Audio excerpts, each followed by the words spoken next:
alive! It's alive! It's alive! It's alive!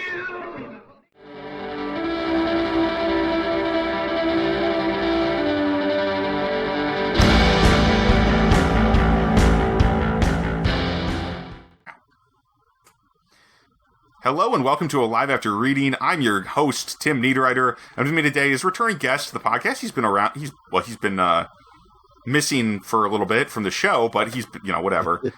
Dave Robison, welcome back. Hey, be back, Tim. Oh, it's great to have you, Dave. It's been a while, hasn't it? I'm glad we're rectifying that. Absolutely. I mean, it's always good to talk to you. And I mean, like many of my guests, we're kind of we have gotten to know each other better than I would have expected from the internet. Let me put it that way. There you go. But hey, sometimes imaginary friends are on your computer and sometimes they're in your book. Whatever. In this case, your mind. Exactly. And I mean, it is one of those things of like, with my twin brother, he'll say like, my brother lives in my computer. It used to be because we talk over Skype all the time. Sure. But anyway, Dave, we are. This is kind of an unusual episode because, like, Dave has not written a book or put anything out there in the world as far as that goes. But he is a creative guy, and I want to talk. At least not lately, anyway. You haven't put out new stuff for people to consume. Exactly. But you are still a creative individual and just a smart, positive individual, as I think of you anyway. Very, very positive guy. So maybe the perfect guy to talk to about this, which is, I guess, let me put it this way. I struggle with negativity as an author, as a creator, as actually a consumer of creative work as well. I'm an overly negative guy sometimes. I've historically been even worse. But lately, it's still kind of it's not even malaise at some point. It's like, no, I hate that. It's the gradual decline of how much I like stuff, and I'm noticing it's kind of reversed a little bit. I'm gaining in how much I enjoy my reading and viewing experiences. Good. But I'm just curious. I don't know why that happened though, and I guess that's what I want to dig into a little bit here. Like, how did we battle the negativity? Or do you ever have that kind of negative thing happen in your life? You ever feel like kind of down on fiction?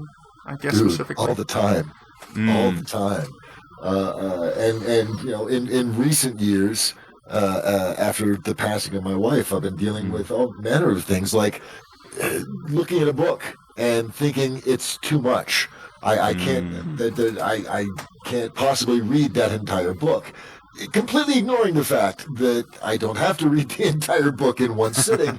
I could just read a chapter or even a section and put it down. But the way that my perceptions at that time were taking things in and assessing and evaluating things, it was too much. Even movies were too much.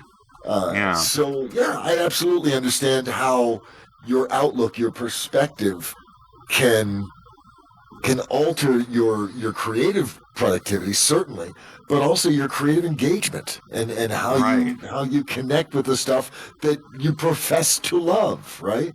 Absolutely. I mean, when I was struggling with sleep problems, which I'm thankfully mostly over at this point, the CPAP machine really helps me out. But Good. That was like up until 2019, right before the pandemic, like the summer before the pandemic, I was like, I got my CPAP. I'm so glad I got it then, because otherwise it'd be really hard to do a sleep study afterward. Holy cow. Yeah, right. As kind of last stop before getting on the pandemic train. But anyway, I guess after that, I feel like I've been gradually increasing how much I've enjoyed what I've been doing, and not just my creative output, not just my writing, but definitely the reading. I've read so much more since then. And I think I've been out of it for years. Key factors. One of the key factors is taking care of yourself physically, and getting a good night's sleep. Oh my God, I can only imagine what a transformative experience that was for you to suddenly be able to get a solid, 7, 8 hours of sleep? 8 or 9 sometimes. I mean, that's one of the reasons why we claim to enjoy fantasy role-playing games. Oh, I can get 8 hours of sleep in D&D? Great, I'll play that game. While camping in a cave. While camping, that's great.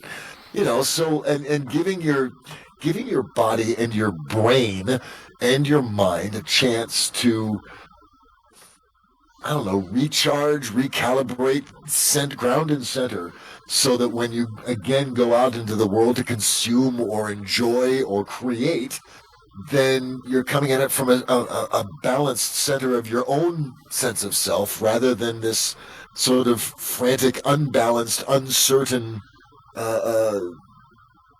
perspective. Absolutely. I mean, yeah, taking care of yourself physically, great first place to start, because it's key to a lot of stuff in life. You gotta, if you don't, I mean, the mind, the brain, the mind might be a powerful tool, but the body acts upon it as well. You can't tell yourself that you don't feel a certain way, most of the time.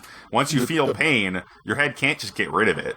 Yeah, the body is the chassis for the mind. You gotta have a framework for the mind to do what it needs to do. So yeah, they're inextricably bound. Absolutely. So one thing I've noticed though is lately, I guess this is kind of a tangent. Maybe it's a little early to get into tangents, but I think it's related.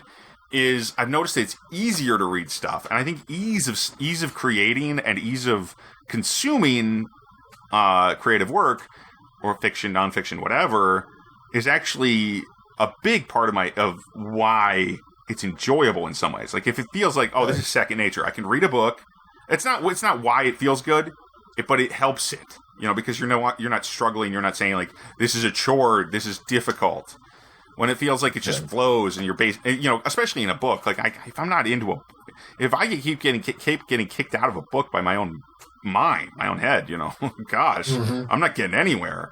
Or if the little things are annoying me, obviously something's wrong with that experience. Like I'm like noticing all these little problems with the story, or the way that's an issue of the writer and the editor. That's not necessarily your issue, but finding good writers to read, good material to consume, and that's kind of like feeding your brain good stuff.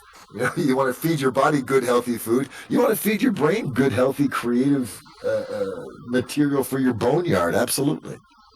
Yeah, no, actually, that's taking me back. I think I remember an old episode of the Dead Robot Society from a while ago, where you talked about creativity with them. You were on that show. It must have been a long time ago now. It's been years ago. It was. But never mind how long in the tooth we're getting here. We don't talk about that. No, we don't. We don't talk about teeth at all. But this will be the only time. But I guess one of the things there is, you consuming something that it doesn't even have to necessarily be something that fits with what I'm writing. Like if I'm writing a fantasy story, it's heroic adventure, that doesn't mean I have to read something that's exactly the same to kind of inspire me. Yes, exactly. A lot of the time, the other stuff will be what inspires it. Yeah, and you don't want to, I don't know about you, but I certainly am something of a chameleon when it comes to literary content. And if I read a Terry Pratchett book, for example, suddenly all of my dialogue sounds very Pratchett-esque. Yes. So, if you read somebody who's really good, with a really strong, penetrating, authorial voice, certainly for me, and again, that might be my theater training that's coming into play more than anything else. But I find that it can actually taint and influence my own authorial voice, so I have to be very careful about that. Oh, absolutely. I mean, yeah, I see that very much, and I noticed it with myself. So it's not just for people with acting degrees or theater experience, because I mean, I have a minor amount of theater experience from high school. Not a ton. Yeah, and I think all writers are actors just a little bit somehow. Absolutely. I definitely find, I keep saying absolutely, but I do find that, I mean, I've heard, and it's a good piece of advice, make the face. When you're, when you're typing, you can kind of get inspired by imagining yourself as the character, and it can actually help describe a scene very much. I mean, you put yourself in their place. You maybe you do some of the physical actions even. I mean, don't go too crazy here. I mean, and yeah. you read your work out loud as an editorial pass. Mm-hmm. You can't Yeah. help but put a little inflection and a little physicality into it there. So yeah, absolutely. Yeah, exactly. I mean, when I dictate now, I think people have noticed my other show, my warm-ups. The few times I've actually managed to produce an audio file, the raw audio dictation file, and put that up to this point, I've done some acting almost in that. Like I kind of play the characters a little bit, when I'm talking, because then it helps me know what they're going to say. Emotional wave, absolutely. Yeah. It's interesting. I'm wondering what, because we're talking about if you're writing an adventure, a fantasy adventure, then reading a fantasy adventure, there's a chance that might bleed into your writing and affect your authorial voice. If you read a mystery or a romance or a historical fiction, whatever, you're still engaging some aspect of your brain, some aspect of your creative process in the consumption and reading of that story. And I'm just curious. I don't know what part of the creative mechanism is being fed by that. Do you know what I mean? I mean, I know what you're saying. Yeah, I can see if like I read an Elric book, a Michael Moorcock book, while I'm writing some bizarre gonzo fantasy epic adventure, then there might be a little bleed over and the creative waters get muddied.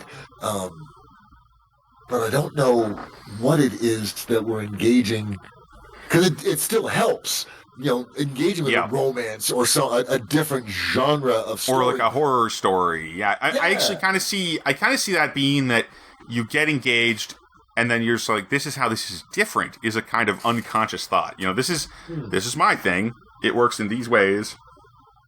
Some of them are the same, and some of them are different. And that's putting it consciously. Yeah. I don't think it's necessarily analytical, but that's how it would seem analytically. You know what I mean? Right.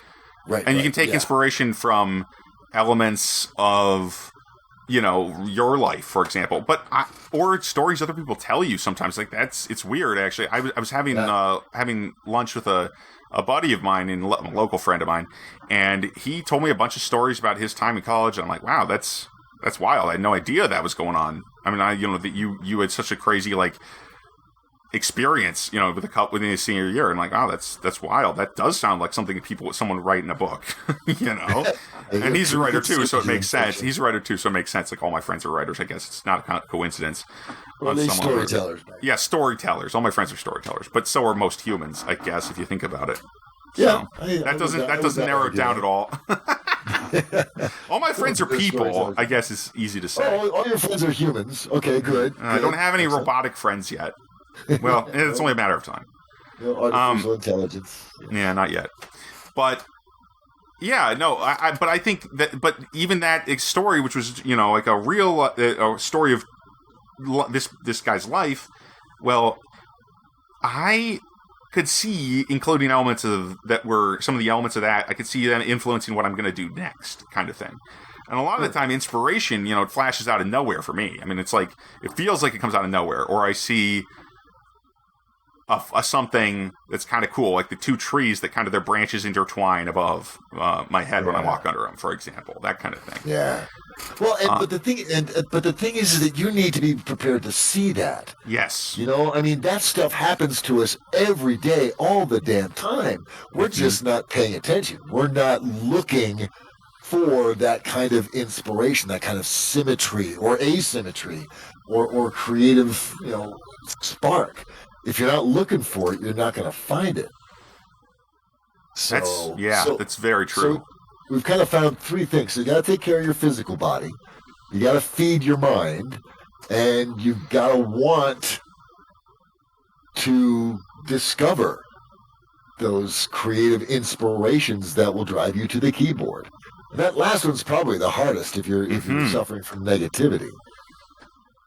Yeah, I mean, honestly, that's what they say depression is like, and I've experienced it firsthand. Depression where you just don't want to do anything, where you just don't feel like anything works, like anything's fun or good. Yeah. It's a nasty place to be. It is, and everybody's experience of that is different, and therefore everybody's path out of that is going to be different. Mm-hmm. But and there's the just let it work out. I mean, it's always a cycle, right? Yeah. I mean, usually you go into this trough, this lull, this down cycle. I mean, you're feeling blue, you're feeling depressed, whatever. I know that feeling, and then eventually you come back out again, and you can start building again and making again. That's one perspective on how to deal with that. Yeah, though there's also the point that some cycles, are degenerative, and some cycles are regenerative. Right. If that makes sense. And so making sure that your cycle is regenerating you, and you're like, okay, I need to take a break now.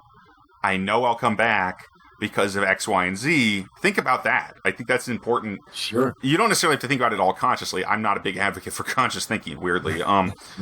But if you get the feeling that you're on the upswing, that's probably good.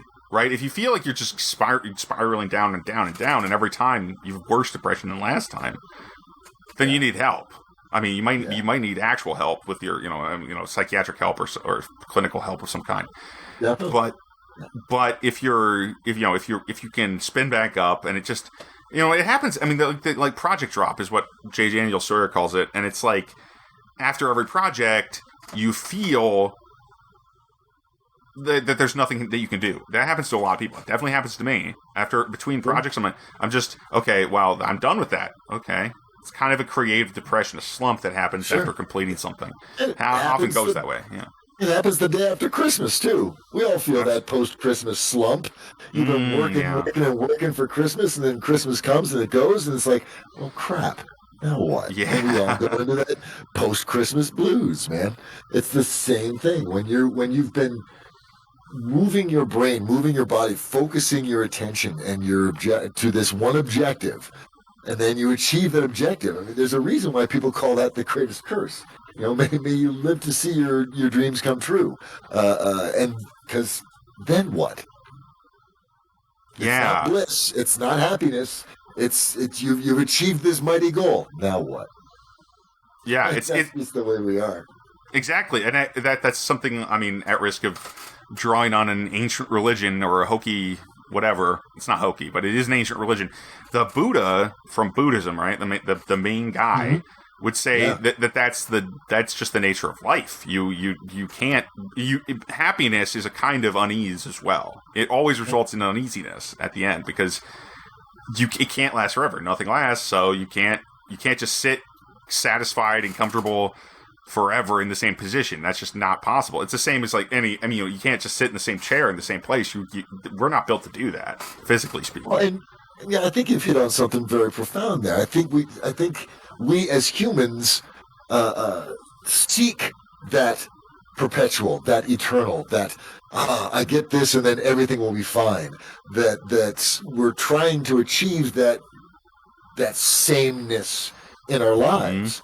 And we always seem a bit shocked when things change, but you're absolutely right. Things do change. Things are always going to change. That's the only thing that's going to stay the same is that they're going to change. And working to embrace and accept that, I think, is also vital to finding your way back to a productive, creative experience, or at least a joyful, creative experience. Yeah, and I'm glad you said joyful there, actually. That really resonates with how I describe the way I feel when I'm creating art or writing that I really like.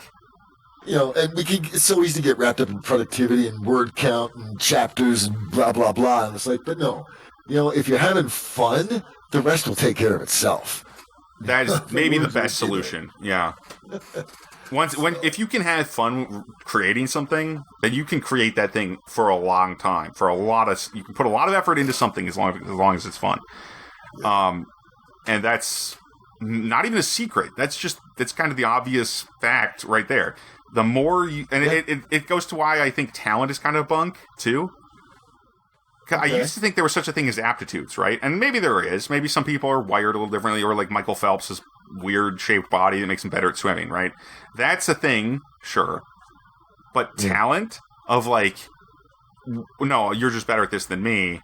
No, that's not a thing. There is a certain amount of how kind of well you take to something. You know, it's your attitude is your aptitude. You know, if you have a positive attitude towards something, you will work harder at it because you're going to jump in on it. You'll enjoy it. You'll put more effort in, and then you'll develop better skills. Yeah. You know, I don't think there's a genetic predisposition necessarily towards music or writing or art or whatever. But I will say that, you know, from the time we are born, our brains and our perceptions are being honed and framed and shaped by our families, by our environments, by the people we associate with, and so on and so forth. So that by the time we get to, you know, 25 or 30, when we start asking questions like, you know, where does my gift come from? It's like, I think it's hard to distinguish between all of those subtle nuances of nurturing and experience, separating those from your essential sense of self and linking that to some kind of genetic inborn thing. No, I think it's just, it's your path to the story so far has brought you to here. And those experiences in that story have given you these aptitudes. Yeah, the skills or whatever abilities you've learned along the way. Yeah. So, but, I mean, and if that's the case, then if you feel that your aptitudes are not where they need to be, then here's something I've learned from exercising. I started exercising last September, is that, you know, work incrementally. Work, you know, in weeks or months or whatever cycles are appropriate for you, but don't expect to be whoever it is that you're trying to be in a few days. It takes longer than that to develop the new things, the new muscles, the new insights, the new whatever aptitudes to do those things that you want to do. And so allowing for time, allowing things to unfold in their own process rather than giving into impatience and so on. Finding the joy in the moment and in this present cycle to sustain you to the next cycle and the next, because as we said already, things are always going to be changing. And try to cycle upward, but you can't. I mean, like, and that's one of the things that can be a depressing thought or it can be a liberating thought of right now in the present you aren't going to change, but you will change in the future. In any given moment, you're immutable almost. You know, I mean, in a weird way, it's all, you know, at a given moment you are that thing that you are that. Yeah. But I agree. you don't. But you can still change because you can change moment by moment, and you will. Mm-hmm. Yeah. And you know, it'll be subtle. It might be small ways. There might be big dramatic changes. But you know, over time, you know, just like, you know, with my exercises, I've noticed I've gotten stronger. My endurance has gotten better. I can plank longer. Blah blah blah. And it's like that feels good. That's an affirmation that the work that you put in the past is delivering dividends now. It's like giving future you a gift, you know? And that I think is one of the things I definitely wanted to lay down. It's like, you know, giving future you a gift, doing the dishes tonight so future you doesn't have to do them tomorrow so you can have time to write.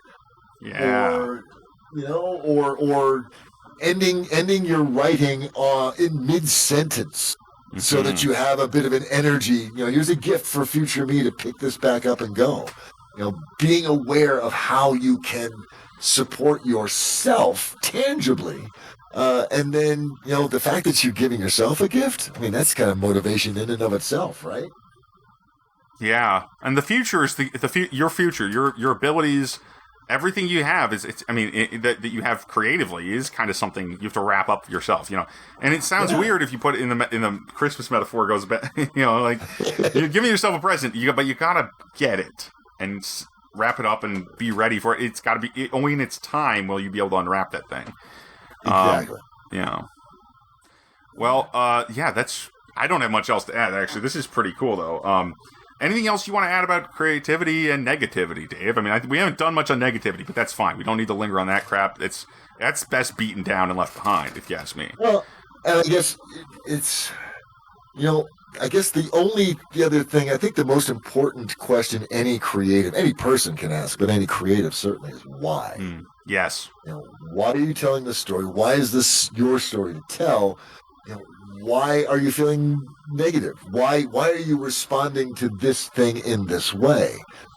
Why suddenly turns everything into an exploration, into a discovery, into an expansion of awareness? And that is the best way to overcome whatever obstacles you have, by expanding your awareness, getting a greater understanding of who and what you are and why you're behaving the way you are. I mean, that gives you the opportunity to do all the stuff we've just been talking about, giving yourself your gifts, taking care of yourself, feeding yourself appropriately, creatively. Ask that why. And I guess, and then it requires the courage to listen to the answer. That is such a good way to put that.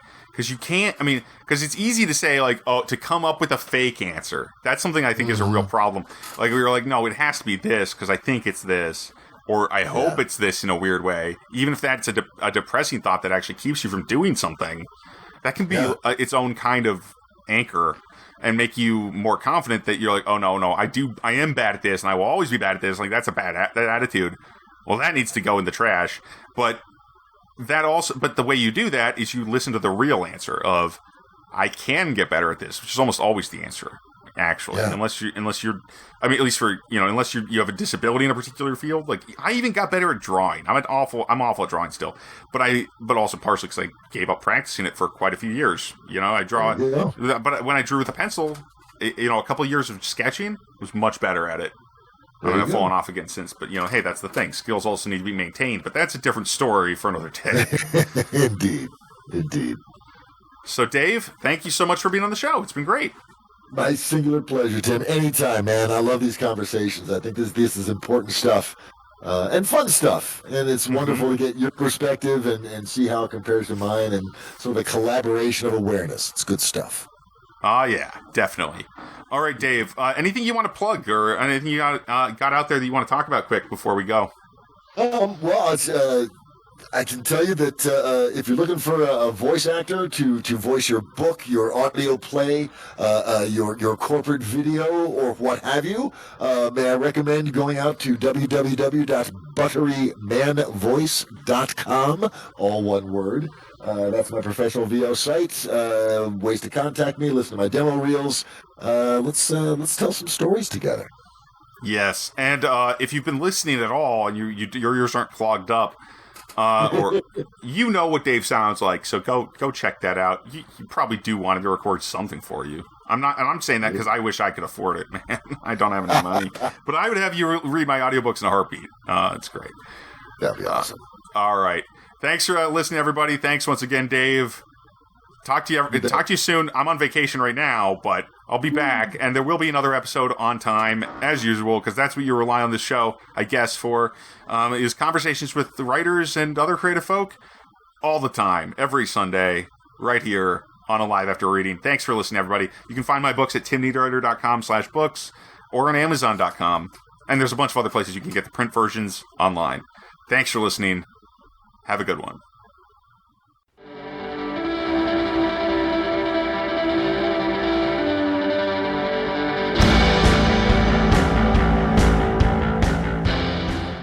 That tears it.